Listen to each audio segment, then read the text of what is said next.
pengalaman sebelum hadirnya program ini, ada banyak macam kasus dan masalah yang timbul, yakni kasus mulai dari rumah tangga sampai tempat kerja, dan bahkan sampai tempat kerja juga masih meninggalkan masalah.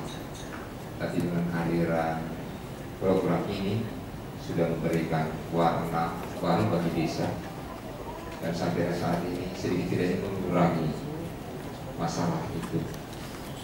Dan dari pemerintah desa tentunya melihat berbagai kasus dan persoalan itu, dan pemerintah desa setidaknya mengambil langkah-langkah strategi dari semua sektor. Dan memang untuk buruh migran, sektor ini yang sangat dilupakan oleh pemerintah desa. Dengan hadirnya program ini, warna baru bagi pemerintah desa untuk melihat secara detail tentang keberadaan buruh migran dan keluarga. Ada banyak masalah yang sebenarnya pada kesempatan itu bisa diceritakan secara rinci, mulai dari pendokumentasian dari desa, berkas-berkas, dan sampai pada masalah pemerasan di pelabuhan, di bandara, sampai pada masalah meninggalkan atau penelantaran terhadap keluarga, itu juga masalah. Dan itu pemerintah desa punya upaya untuk menangani itu. Tetapi ada satu hal berkaitan dengan hadirnya program ini, bahwa keberadaan para lega dan para pelayanan di desa, tentunya pemerintah desa sudah mengadakan satu perdes yang mana di dalamnya mengakomodir juga tentang para lega. Tetapi para lega ini dia punya legalitas seperti apa, dan ini menjadi ketakutan pemerintah desa ketika mengalokasikan dana APBD masuk ke dalam, dan ketika pemerintah desa diaudit seperti apa ini keberadaan para lega.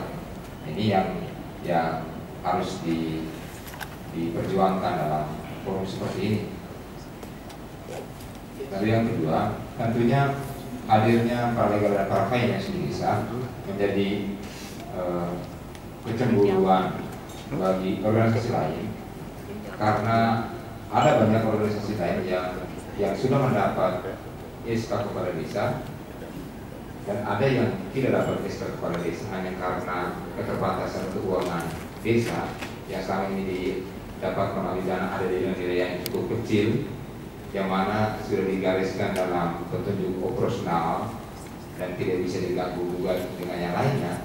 Tapi itu juga pemerintah desa masih berjuang mencari celah PAD lain untuk membiayai para lega dan para genus. Dan tentunya juga menangani masalah lain, hal kesehatan. Pemerintah desa juga berkewajiban membantu keluarga yang ditinggalkan pada saat mengalami partus, karena di sana ada desa siaga, siap antar jaga, dan dibangun jejaring yang begitu bagus untuk melindungi. Dan pemerintah desa juga punya kewajiban mengeluarkan SKPE, surat keterangan miskin bagi keluarga. Dan berkaitan dengan ekonomi, pemerintah desa mewajibkan para keluarga buruh migran untuk mengelola remitansi secara bijak. Dan kenyataan sampai dengan saat ini remitansi sudah berjalan baik, dan pada bulan Desember ini kemarin itu ada gebrakan gebiar dari BNI bersama dengan buruh migran, keluarga buruh migran, dan sempat sebelum berangkat ke Jakarta sempat bertemu dengan keluarga buruh migran dan mendapat hadiah dari bank BNI. Dan itu salah satu pengelolaan remitansi secara bijak dan mengurangi rekenir yang selama ini ada di desa, dan bisa saja mengurangi kasus penipuan pengiriman uang melalui perseorangan. Sekarang sudah tidak dilihat lagi di desa. Uang sudah tersalur melalui bank resmi. Di sana juga pemerintah desa berkewajiban memberikan rekomendasi kepada buruh migran dan atau keluarga buruh migran yang mendapat akses keuangan baik dari kurban, kredit usaha rakyat, koperasi, dan akses lembaga lainnya berupa dana-dana desa yang tidak tersalur melalui APBD atau APBD. Bantuan hibah yang dikelola oleh desa, di sana pemerintah desa berkewajiban memberikan rekomendasi dan mendorong membangun usaha bagi keluarga buruh migran. Di bidang pendidikan, pemerintah desa juga memberikan ruang gerak kepada keluarga buruh migran yang selama ini tidak memiliki akte kelahiran yang memperoleh beasiswa. Itu pemerintah desa juga mendorong rekomendasi untuk mendapatkan itu, sehingga keluarga buruh migran yang ditinggalkan tidak diabaikan oleh pemerintah desa. Masalah kecil juga harus ditangani oleh pemerintah desa. Hanya saja menjadi kesulitan adalah ketika rekan-rekan paralegal sudah bekerja sama dengan pemerintah desa, tetapi pemerintah desa juga mengalami kesulitan berkaitan dengan pantauan PJDKI. Pemerintah desa bahkan paralegal, para finance selama ini memiliki peralatan elektronik ya ala Nokia layar injak yang tidak bisa memantau dan membangun komunikasi yang baik kepada buruh migran yang ada di perantauan.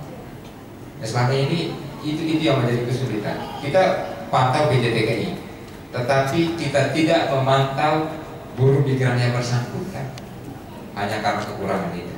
Itu juga tentu dilihat oleh forum ini seperti apa perjuangan kita ke depan. Untuk sementara cukup sampai di sini dulu. Kami kembali. Terima kasih Pak. Silakan Pak. Ya, terima kasih. Assalamualaikum warahmatullahi wabarakatuh. Selamat pagi. Sesuai yang diminta oleh Mbak Renata tadi, bahwa kondisi awal sebelum adanya program di desa ini, yang pertama tentunya adalah komunitas BMI kita itu kekurangan, ya kurangnya skill atau pengetahuan tentang migrasi aman itu sendiri. Jadi mereka lebih cenderung memilih jalur non-dokumenter, ya non-dokumen untuk bermigrasi. Yang kedua adalah kenapa kemudian mereka banyak bermigrasi ulang. Ini adalah salah satu tantangan dan kondisi yang sangat memang kita temui di desa-desa. Migrasi terus-menerus, ya, bermigrasi ulang tanpa tiada hentinya, dengan tahapan pertamanya dengan alasan yang berbeda-beda. Kalau yang masih belum married misalnya, dia bangun rumah, ya, saya berniat pergi ke luar negeri untuk kemudian nanti saya bangun rumah. Yang kedua, setelah rumah jadi pulang, lalu kemudian bermigrasi lagi untuk keperluan kawin. Nah, untuk yang ketiga kalinya berulang lagi. Kalau sudah kawin, dana sudah habis, lalu balik lagi untuk biaya istri melahirkan. Ketika istri melahirkan, balik lagi ya untuk biaya sekolah anak. Jadi migrasi terus-menerus ini tidak akan pernah henti, karena pertama tadi adalah kurangnya persiapan bermigrasi. Yang kedua, yang kemudian membuat dia menjadi terus-menerus itu juga persiapannya yang kurang, dan pengetahuan di negara penempatan juga tidak begitu mumpuni untuk mereka menjadi migrasi, menjadi TKI yang baik. Selanjutnya, bukan di BMI itu sendiri saja ya, kemudian kenapa migrasi ulangi terus-menerus, di keluarganya juga menjadi menghambat. Ternyata menjadi masalah juga. Misalnya keluarga, tata kelola remitennya tidak begitu baik. Ya, tata kelola remiten ini tidak begitu baik di kalangan keluarga ini, sehingga kemudian ketika dikirimin uang remitansi habis pakai kepada hal-hal yang konsumtif. Tidak banyak yang mengarahkannya. Banyak yang mengarahkan ke hal-hal yang konsumtif dan sedikit yang mengarahkan kepada hal-hal yang produktif. Nah, ini kemudian yang menyebabkan migrasi ulang itu terus juga. Ya, atau silih berganti. Ketika suaminya pulang, ya istrinya berangkat. Atau kemudian balik anaknya lagi yang berangkat. Ini dalam satu keluarga juga kondisi ini terjadi. Ada 2 sampai 3 dalam keluarga tersebut yang bermigrasi. Yang kemudian kenapa migrasi juga banyak yang undokumen tersebut, undokumen sebelum masuknya program ini pemerintah desa. Daya juang pemerintah desa itu jauh kalah dengan daya juang Tekong. Kalau di istilah Lombok Timur, Caluk, ya. Pemerintah desa ini kalah taktis, kalah jurus dengan Tekong. Yang kemudian Tekong-Tekong ini menyebar ke berbagai daerah di pelosok-pelosok. Bahkan tempat-tempat yang strategis mereka rekrut adalah di pelosok-pelosok terutama. Ya, karena di sana jauh dari akses informasi, ya, akses pengaduan. Karena banyak sekali pusat informasi itu terfokus di kota, ya, terfokus di ibu kota kabupaten, di ibu kota provinsi. Nah, karena kemudian jauhnya akses informasi tersebut sehingga ya layanan informasi itu tidak sampai, apalagi pemerintah daerah tidak memiliki banyak orang untuk turun langsung mengadakan sosialisasi migrasi secara aman itu sendiri. Nah, kita balik ke pemerintah. Pemerintah tidak punya regulasi. Orang-orangnya di sana tidak punya perhatian khusus tentang bagaimana menjaga warganya ketika akan menjadi TKI. Dia mengatakan tidak mau tahu, ya. Jika warganya mau pergi ke luar negeri, dia tidak mau tahu apakah dia menggunakan dokumen yang resmi atau memang ditipu, dipalsukan. Karena apa? Tidak adanya aturan yang mengikat ketika program ini belum ada. Ya, selanjutnya yang kondisi awal juga bahwa kemudian ada stigma, ya, stigma dalam masyarakat. Ya, kalau di Lombok Timur itu terkenal banyak perempuan yang pergi bermigrasi ke Saudi Arabia. Ada di beberapa desa juga laki-laki yang justru lebih banyak. Kalau di desa saya hampir-hampir sama, ya.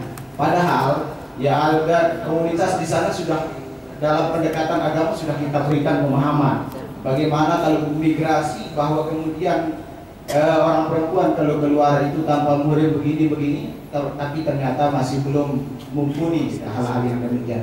Sehingga banyak kalau perempuan pergi ke Saudi Arabia atau ke negara lain dikatakan bahwa dia itu kalau bahasanya basuh botol, ya. Artinya dia melakukan hal-hal yang lain. Padahal di sana juga dia berhaji, tapi itu kemudian tidak menjadi respon baik di masyarakat. Nah, hal-hal inilah yang membuat kemudian kenapa CBO dan LSD ini harus ada. Di samping banyaknya beberapa kasus, ya, banyaknya kasus-kasus yang ada di TKI, baik itu